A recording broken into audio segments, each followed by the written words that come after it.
안녕하세요. 대파한단의 한입니다. 오늘은 2024년도에 개봉한 한국 영화들 중 OTT를 통해 볼 수 있는 영화 몇 편을 소개해 드릴까 합니다. 가장 먼저 소개해 드릴 OTT 플랫폼은 넷플릭스인데요. 첫 번째 영화는 시민더키입니다. 저는 이 영화가 개봉했을 당시에 보러 갔었고 정말 돈 아깝지 않게 봤다라고 생각을 했거든요. 마지막에 이제 실화라는 게 밝혀졌을 때 어떻게 한 개인이 이렇게 큰 일을 해냈지? 라는 부분이 굉장히 놀랬었고, 그리고 영화 전체가 좀 어두운 범죄에 대한 이야기인데 굉장히 코믹적으로 잘 풀어내서 영화를 보는 내내 되게 즐겁고 흥미진진하게 봤던 것 같아요. 두 번째로 소개해드릴 영화는 그녀가 죽었다라는 영화인데요. 이 영화는 소재가 되게 신기했던 것 같아요. 남자 주인공이 남의 삶을 훔쳐보는 그런 취미가 있는데 시체를 발견하게 되면서 일어나는 일을 그린 영화입니다. 본인이 죽이지 않았는데 자꾸 범인이 자기로 몰리니까 이걸 수습하기 위한 이 여러 가지 행동들, 뭐 이런 것들을 그리는 그런 영화인데, 변요한 배우가 최근에 했던 드라마 백설공주에게 죽음을 해서도 오해를 받잖아요. 죽이지 않았는데 죽였다고. 너잖아. 너잖아. 진짜. 이 영화에서도 똑같이 그런 오해를 받는데, 이 영화는 톤은 좀 가볍고 약간 반전 같은 것도 있거든요. 그래서 보는 내내 흥미로웠고 굉장히 만족할 수 있을 것 같아서 추천을 드립니다. 웨이브에서도 볼 수 있으니까 뭐 웨이브 또는 넷플릭스에서 보시면 될 것 같습니다. 그리고 다음으로 소개해드릴 영화는 장면 하나하나마다 왜 이렇게 매력이 철철철철 이렇게 뚝뚝뚝 떨어져가지고. 탈주라는 영화인데, 이재훈 배우와 구교환 배우의 이 케미를 보기 위해서 많은 분들이 극장을 찾았던 것 같고, 그리고 저희 대파한단에서 이 작품을 또 저희 단님이 너무 좋아해가지고 여러분들께 소개도 해드렸는데, 자세한 내용은 그 영업방송을 통해서 확인해 보시면 될 것 같고, 이 영화 같은 경우도 되게 박진감 넘치고 스피드한 전개 뭐 이런 면에 있어서 너무 재밌는 영화이기 때문에 혹시나 극장에서 안 보셨다면 꼭 보셨으면 좋겠다라고 생각이 들어서 가져왔고, 벌써 넷플릭스에서 막 1위하고 그러더라고요. 여러분들도 한번 보셨으면 좋겠다 싶어서 가져왔습니다.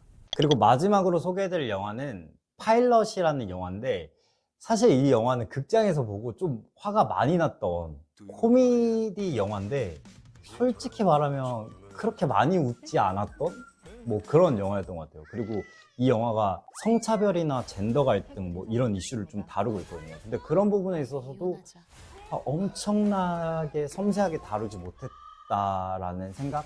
근데 이제 다만 다시 또 OTT로 보면 이 조종석 배우가 연기도 잘하고 또 이주명 배우나 한선아 배우도 되게 매력 있게 나오긴 했었거든요. 그래서 OTT로 본다고 하면 화 안 나고 가볍게 재밌게 볼 수 있는 영화가 아닐까라고 생각해서 이 영화도 혹시 안 보신 분들이 있다면 가볍게 보시는 걸 추천드립니다. 넷플릭스 말고 또 많은 한국 영화를 공개한 또 플랫폼이 하나 있더라고요. 디즈니 플러스인데요. 디즈니 플러스에서 소개해드릴 첫 번째 영화는 범죄도시 4예요. 범죄도시 같은 경우는 1000만 관객을 동원했는데 저는 사실 극장에서 보진 않았어요. 왜냐면 범죄도시 1, 2를 너무 재밌게 봤는데 3를 극장에서 보고 너무 실망했기 때문에 4를 약간 극장에서 보는 걸 망설이다가 결국은 못 봤었거든요. 디즈니 플러스에 올라와 있는 거예요. 그래서 봤는데 킬링타임으로 진짜 좋았고 OTT로 보기에 되게 괜찮은 영화였다 라는 생각이 들어서 이 1000만에 속하지 못한 분들이 있었더라면 저처럼 이렇게 OTT로 보면 꽤 재밌게 볼 수 있을 것 같아서 소개해 드려봤습니다. 그리고 디즈니 플러스에서 두 번째로 소개해드릴 영화는 하이제킹이라는 영화인데, 정말 재밌게 본 영화인데 생각보다 정말 화제가 안 된 영화였고, 그리고 탈주처럼 저희가 또 영업방송도 했었는데 영업방송조차도 좀 조회수가 좀 나오지 않았던, 실제로 우리나라에서 발생했던 그 비행기 납북 미수 사건을 바탕으로 제작된 영화예요. 그래서 실화도 되게 잘 살렸고 서스펜스가 진짜 영화를 보는 내내 계속 있었거든요. 그래서 그런 부분에 있어서도 굉장히 제가 만족하면서 봤던 영화였기 때문에 여러분들이 꼭 한 번쯤 OTT로라도 꼭 보셨으면 좋겠다라는 생각이 들어서 흥행하지 못한 게 너무 아쉬운 마음이 들었었는데, 이렇게 디즈니 플러스에서 공개됐으니까 꼭 한번 봐주시길 부탁드립니다. 그리고 마지막으로 소개해드릴 영화는 핸섬 가이즈라는 영화입니다.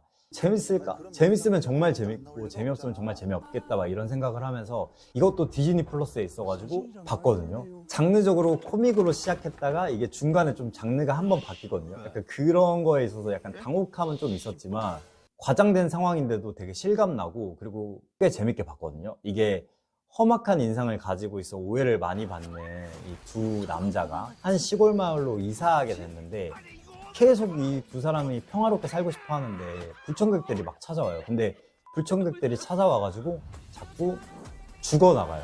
뭐 이들이 죽인 게 아니라 그냥 지들끼리 뭐 생쇼를 하다가 막 죽게 되는 그런 상황들이 벌어지는 약간 우픈 상황들을 다루고 있거든요. 그래서 이렇게 디즈니 플러스를 통해서라도 봐서 다행이다 싶었던 그런 영화라서 여러분들께 소개해드립니다.